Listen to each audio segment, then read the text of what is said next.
A beat across the board for JPMorgan, where they weren't growing their business lines, they were cutting costs. But the one thing that analysts were worried about was that the bank only set aside $160 million for credit provisions in the metals, mining, oil, and gas space. There was some sense that perhaps they were underestimating how some of the credit market weakness could unfold. So analyst Mike Mayo asked Jamie Dimon on the call, will you get caught flat-footed a year from now and have to overcompensate for how little you're doing now? And here was what Dimon had to say.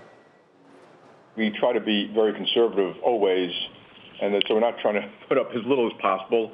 You know me, I'd put up more if I could, but accounting rules dictate what you can do. And these are baskets of, the real risk is in producing wells, cash flows are down. Surprisingly, the cost of getting the oil out of the ground has also dropped dramatically.